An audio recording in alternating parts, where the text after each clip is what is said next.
He had a disturbing confession to make back in 1982. Hello viewers, in this video, we'll tell the violent life and crimes of serial killer Charles Ray Hatcher. A 4-year-old boy's body was discovered in May 1978 along the Missouri River's banks.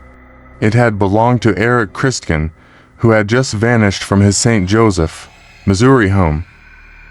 It seemed as though the little child had been choked to death, and there were indications of sexual assault on the body. Melvin Reynolds, a 25-year-old man with intellectual problems who had experienced sexual abuse as a child, was captured by the St. Joseph police after questioning every known pervert in town. Over several months, Reynolds experienced multiple rounds of questioning, to polygraph examinations, hypnosis, and even the use of amobarbital, which was then thought to be a form of truth serum. Under pressure, Reynolds eventually gave in and told the cops, "I'll say so if you want me to." The jury found Reynolds guilty of second-degree murder after he later made an inflated confession, and he was given a life term in jail. He got out after 4 years, but this isn't a tale of the criminal justice system failing to provide a dangerous predator with the necessary treatment or keeping him in jail. Well, it kind of is, but Reynolds isn't that predator. When a second guy admitted to the crime Reynolds had been found guilty of, Reynolds was released from prison in 1982. Charles Ray Hatcher was that man. He was a serial killer with legal issues dating back to 1947. In 1982, while attempting to enter himself into St. Joseph State Hospital, he was apprehended and admitted to 16 killings, some of which occurred as early as 1969. By 1984, Hatcher had been found guilty of 2 of those murders, the 1980 disappearance of 11-year-old Michelle Steele and the death of Eric Christkin. Similar to Christkin, her body washed up on the Missouri River's banks, with indications that she had been beaten, sexually assaulted, and strangled to death. Hatcher was granted life in jail, despite having asked for the death penalty. He chose to execute himself in his cell at the Missouri State Penitentiary for days later, rejecting the state's authority.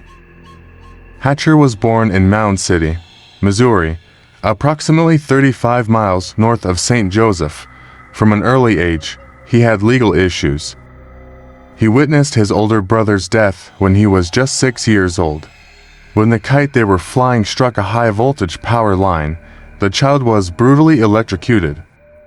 At the age of 18, Hatcher's first legal encounter came when he was taken into custody for stealing a logging truck from the Iowa-Missouri Walnut Company, where he worked as an employee. He had already spent 6 prison terms by 1959, when he was just 30 years old, for offenses ranging from attempted burglary to auto theft to forging a $10 check. Shortly after being released for the 6th time, he found himself back in front of a jury, this time for trying to kidnap 16-year-old Stephen Pelham using a knife. Hatcher declared himself to be the most infamous criminal in the state since Jesse James by the time he got at the Missouri State Penitentiary, and this was not the last time. Hatcher seems to have been a threat to anyone around him even while he was imprisoned. Hatcher was the only member of the prison kitchen crew who was missing when the other inmate was discovered raped and brutally killed on the loading dock in 1961. Hatcher was put in isolation since there was not enough proof to file formal charges against him. Hatcher written a note while he was in solitary confinement requesting mental care, but the jail physician believed he was probably trying to fraud his way out of the isolation, therefore the treatment was turned down. This would also turn into a recurrent topic in Hatcher's life. Hatcher, who was released in 1963, admitted to kidnapping and killing a 12-year-old boy in Antioch, California, in 1969. Over the next 10 years, he was admitted to and released from prisons and hospitals numerous times, receiving conflicting reports from medical professionals regarding his competency and mental health. Depending on the situation, Hatcher was either diagnosed with paraphilia, pedophilia, paranoid schizophrenia, or another mental illness. Often, it was assumed that he was making or exaggerating his symptoms to escape the blame for his crimes.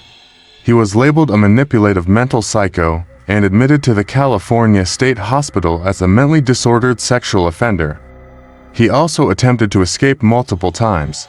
In March 1973, there was an incident where the guards discovered Hatcher trying to escape by stuffing two bed sheets into his pants. Over the years, Hatcher went under several identities, ran accused of numerous minor offenses, more violent attacks, and ultimately the murders for which he was found guilty. In addition to picking up more victims, Hatcher went from jail, prison, hospital, halfway house, and back again. A man walking his dog in 1969 discovered him hitting and sexually abusing 6-year-old Gilbert Martinez, and the man caught him in the act. The boy had been kidnapped by Hatcher on the promise of ice cream. After being apprehended in 1982 for the murder of Michelle Steele, Hatcher admitted to a long list of offenses, including the 1969 death of William Freeman in Antioch, California.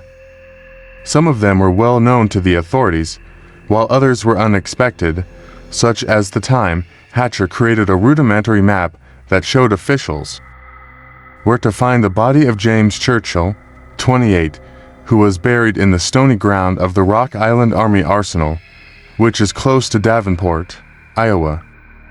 Hatcher admitted to about 16 murders in total, but he was only ever charged with 2 of those killings.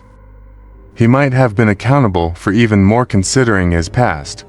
Even if his crimes were horrible, they appear to have been preventable in retrospect. Hatcher was a man who essentially pleaded to receive mental health treatment, but the system seemed to be ignoring him. Furthermore, an innocent guy paid the price for one of Hatcher's killings for 4 years. If Hatcher had not confessed, the man would have surely served out his sentence for the remainder of his life. Friends, this was the disturbing story of serial killer Charles Ray Hatcher. Viewers, what you can say about his crimes, please tell me in the comment section.